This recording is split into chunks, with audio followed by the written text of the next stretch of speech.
This is Harry Judd for Boxing Social in association with Betford. We're here in Jamie Moore's gym in sunny Manchester. First of all, how are we? I'm alright, thanks mate, yeah. Unable to catch up with you last weekend, but a brilliant performance by Akib Fiaz in Sheffield. Yeah, it was a great learning fight for him. Obviously we've matched him quite tough in his first 9 fights compared to your average prospect. And yeah, it was a good test for him. He had to overcome some little problems, but yeah, all in all, good performance.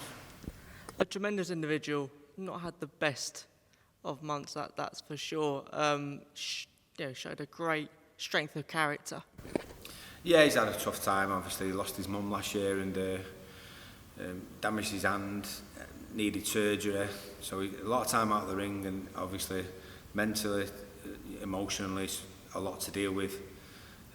But you know, we've all tried to support him as best we can, and he's come through the other side, and he's got a couple of wins under his belt now. So it sets him up nicely to sort of moving forward to see what Eddie can the type of fights Eddie can get for him. Back in the gym today. Wedding yesterday. Back in the gym straight away. Nothing's changed. Yeah, we was all at his wedding last night, and got a phone call this morning off his brother saying that they was on the way to the gym to train, which was a surprise. I said, God, marriage can't be that bad already.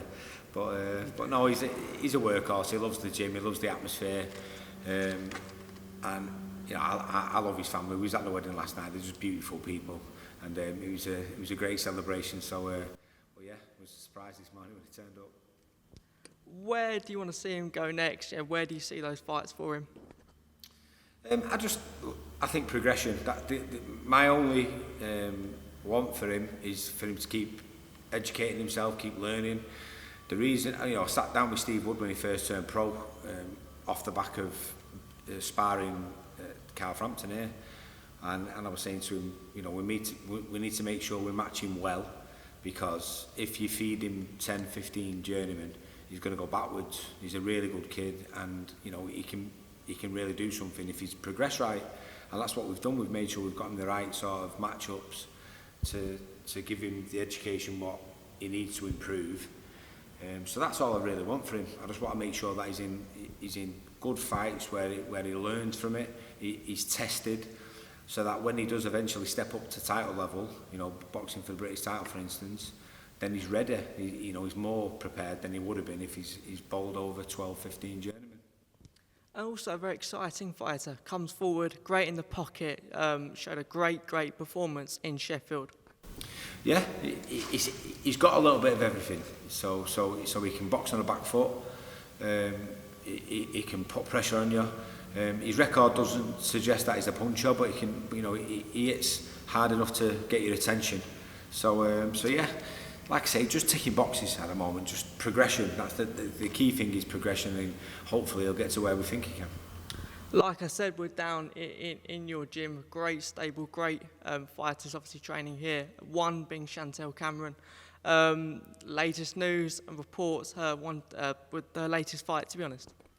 We're just waiting for the final details, but it's looking like it could be Jessica McGaskill, the undisputed welterweight champion. She wants to come back down to 140, and they're doing the deal for that at the moment. So it looks like, I think Eddie mentioned that it could be for the undisputed at the weekend in his interview after one of the fights. So that's a great fight for Chantel. Obviously disappointing that the Cali Reese fight hasn't happened yet, but it's not really anybody's fault. And she's got a heart set on being undisputed, so that's really all she wants. Doesn't matter who it is, who against. But McGaskill's a top name. She's only been beaten by the very best, and I'm sure, you know, I'm more than confident Chantel can beat her. But it'd be a great fight, and I just hope Eddie can make it happen. Can you clear it up, because the reports are that her belt's not going to be on the line, it's only Chantel's that are going to be on the line. Can you sort of give us any information on what you know?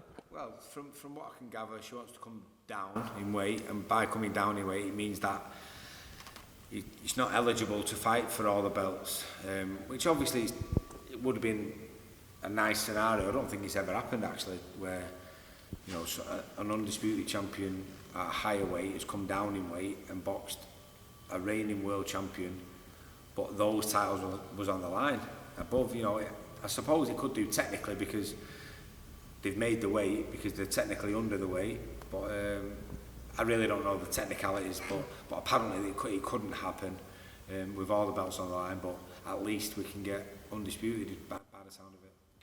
What does Chantel need to do in that fight? For me, she just needs to be Chantel. I don't think she has to do anything different, nothing specific.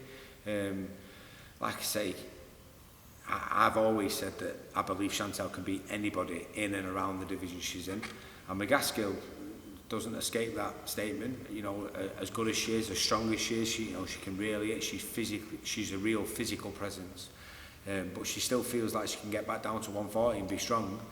But Chantel, again, she's got a bit of everything. She can punch, she can really box when she needs to. So she just has to be versatile. She doesn't really have to go in there with a set game plan. She can go in there and just be herself and sort of adapt if and when she needs to. Obviously, we are sort of confused in where Callie Reese is with her career. She's taken a bit of a break away from it recently. The other day she's landing her first acting role in an American sitcom. Is that still a fight that Chantel would want if it's available in the future? Well, I think she's disheartened by that. By the sort of circumstances what have happened since the tournament was set up. I know it's no one's fault if someone's physically not ready to fight, but nevertheless you can't get away from the fact that Chantel feels like, you know, a little bit let down, and she's disappointed. So I really don't know. You'd have to ask that question to Chantel. She's the one who would make that decision if and when it came around. But I think the main focus at the moment, by the sound of it, is McGaskill. When are we likely to hear an announcement or get that finalised, do you reckon? I'd guess maybe by the end of next week. They try to get all the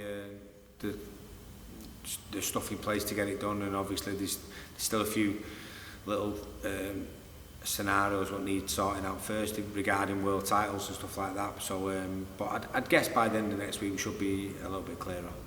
Will that be over here, over there? Where do you reckon? I've no idea. I've literally no idea. I know Chantel was adamant that if it took place, it wouldn't be in America, because obviously she was upset with the situation with the belts and stuff like that, and she was the one who was taking all the risk, so it wouldn't be in America. So that's the only thing I know. And moving forward, I can't not be here, not talk about the one and only Jack Catterall, who signed a multi-fight deal with Boxer.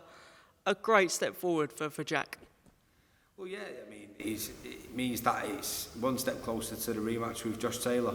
So that's all what he wants. That's all what the vast majority of boxing fans want after what happened in the first fight and the controversy took place. So yeah, he's made that fight more viable now, and hopefully everything can get put in place so that fight takes place. I know it was a long time ago now, but can you just take me back to that night? I mean, we all know what happened and stuff, but can you tell me back to what your thoughts and feelings were with that decision? Well, I think the interview what I did with Sky afterwards spoke for itself. I think it doesn't really need me to say much, because the reaction from the boxing fans spoke volumes. You know, I'll go to my grave saying that Jack won that fight, and he did. He won the fight and just didn't get the decision. But it's not the first time it's happened in boxing. It won't be the last. Hopefully it'll be the last, but I doubt it. But all we can do is we can't fix it now. We can't go back and change it. We can only sort of put it right moving forward. And that's Josh has come out and said he needs to rematch Jack because of the backlash.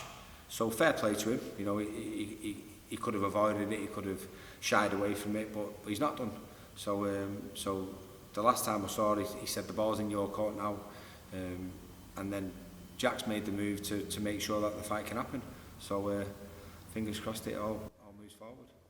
What does Jack have to do in this fight then? Does he have to go for the knockout? Does he have to make... Because arguably he performed the best he's ever performed on that night. It was terrific. What does he have to do to cement that performance? Well, I don't think he has to do anything different, because the fact of the matter is he won the fight. He just didn't get the decision. So if he Jack's very adaptive. He sort of he's reactive and he's really good at changing during the fight. So I don't think he'll have to change massively. I think Josh is the one who you know, I've seen his interviews and he said he underperformed, he didn't perform well, you know, there was issues with the weight and stuff, and not all those are viable sort of reasons why he thinks he might have performed. So if that's the case, then we need to make sure that we're better prepared, and we will be, because Jack was out of the ring for nearly 16 months before that last time. So he wasn't getting the best version of Jack Catterall either. He's had the 12 rounds under his belt with Josh in between, and he stayed in the gym afterwards as well, which he always is. He's you know, I've never met a professional fighter who's more disciplined than him and dedicated. So you'll get a better version of Jack Catterall this time as well. So it has all the makings of a great fight. Are you surprised by Josh that this could be still a possibility for him? Because he was thinking about moving up, and yeah, this is a tough fight. You surprised with Josh taking this again if it comes off? Not really, because he's a fighter, and that's what we do. You know, and he obviously believes that he performed badly and he can perform better. He believes he can still make the weight comfortably, safely, and you know, if there was a big fight available for him at welterweight, then I've got a feeling he might have gone for that. But there wasn't, and this was the next best one, especially with, like he said, like the bash, like what he's got since then, which you know, a lot of it was really bad. You know, directed personally at his missus and stuff like that. You just never want to see that, and I did put something on social media about that. But you know, at the end of the day, you can't knock him now. He's stuck to his word. He said if the fight can be made, he'd take it.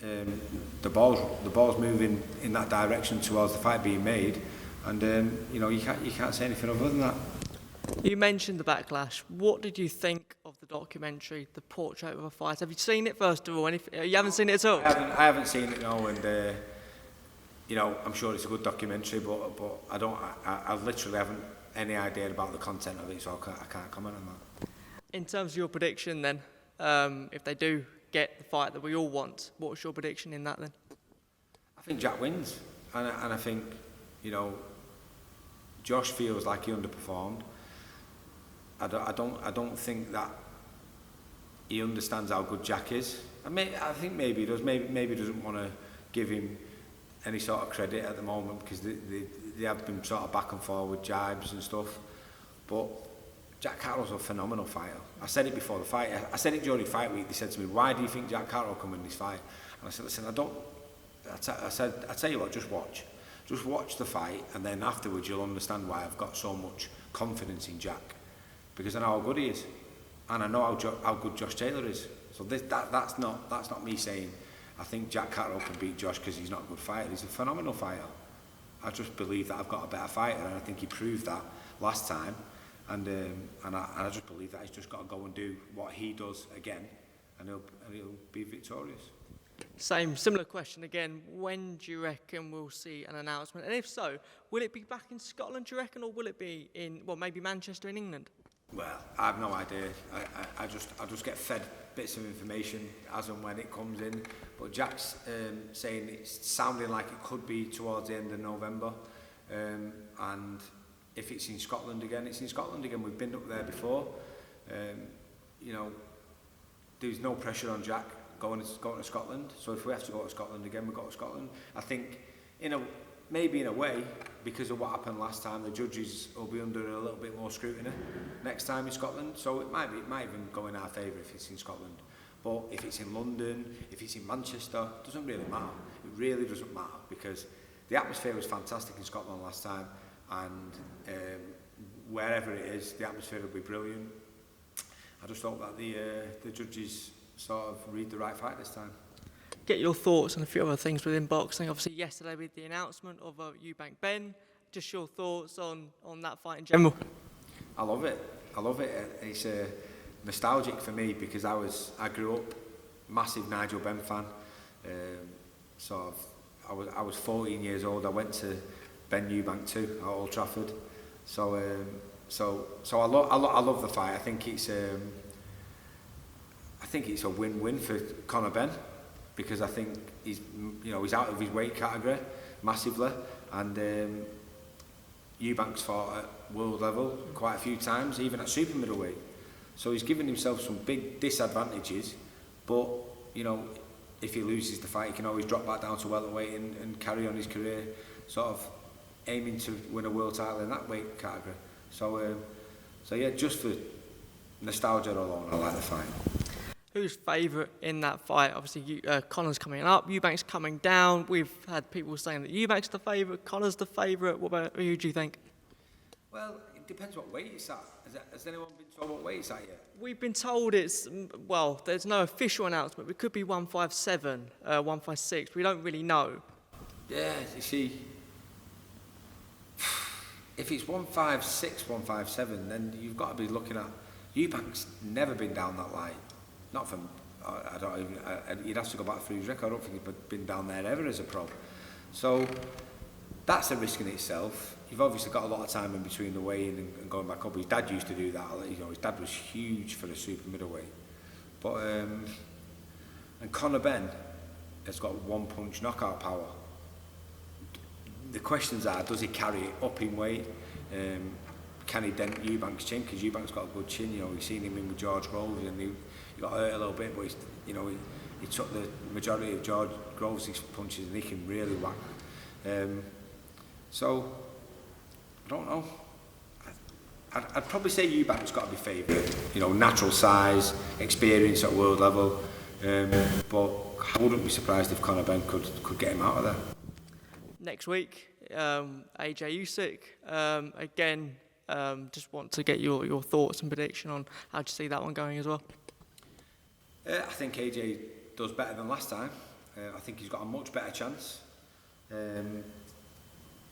If he just goes for it. He can't be hesitant. I think he waited for too long last time. He overthought it, I think. I think if he just simplifies it, educated pressure, hands tight, doesn't give him anything on the way in. So, if he leads off, Usyk's a tremendous counter puncher, got real good timing. Sort of, he's not, if he tries to box at Usyk's intelligence level, that's when he's going to start coming second best. He just needs to use his best attributes, I feel, and get on his chest, make it physical, drag him into a tough physical fight, and he gives himself a chance then. I'd probably go old school, like Rocky 3, and go, listen, you've got 6 rounds, you're not going to beat him on points, you're not going to beat him down the stretch, just go in there and drag him into your type of fight and dog it out with him.